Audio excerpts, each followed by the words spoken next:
If you're a heating and air conditioning technician or even a salesperson, how do your buyers throw you off balance? And why does this matter? This is a super important question. I'm Scott Sylvan Bell. I'm coming to you live for HVAC Technician Sales Secrets on a perfect day to talk about sales and a perfect day to talk about you. So here's the thing.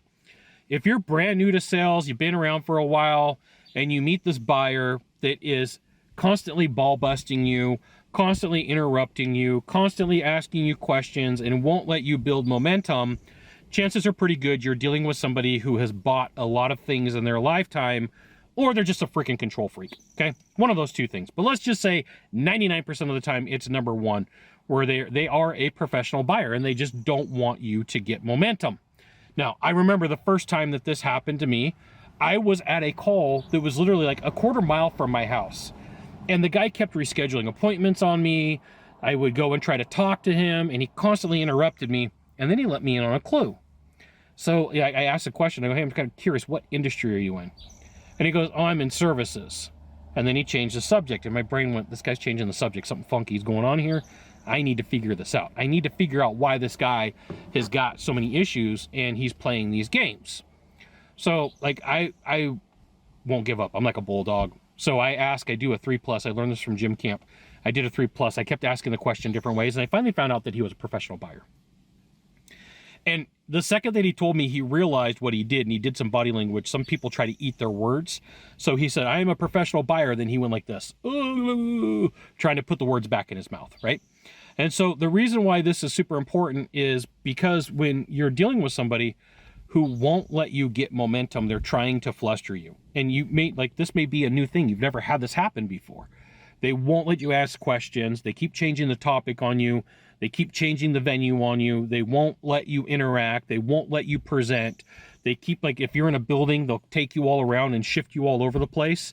And in your mind, you got to go, aha, Scott warned me about this.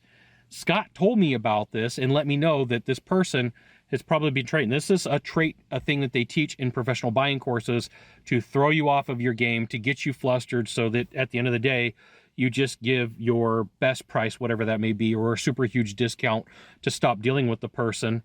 And you have to figure out sometimes your buyer is playing a game. Not all the time, sometimes. Sometimes the buyer's playing a game, you got to figure out what it is. And this is why you should join my email list, right? I give you the goods, not in the Facebook group, not in the YouTube channel, just this link like right here, go to that site.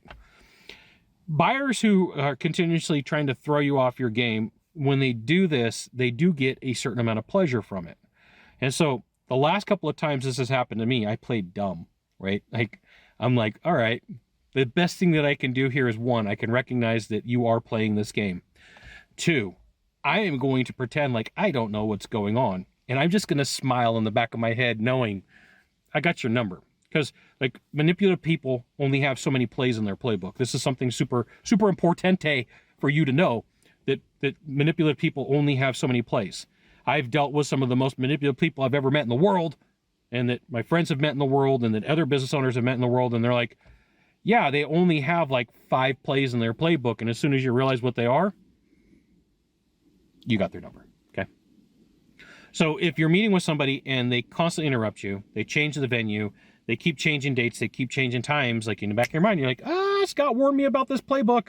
Now that I know what it is, I can deal with it, and I can sort of play the game, right?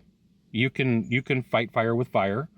I tend to, ask different questions. I tend to put carrots on a stick and I move them out into the future and tell people the only way that you can get XYZ is by doing 1, 2, 3.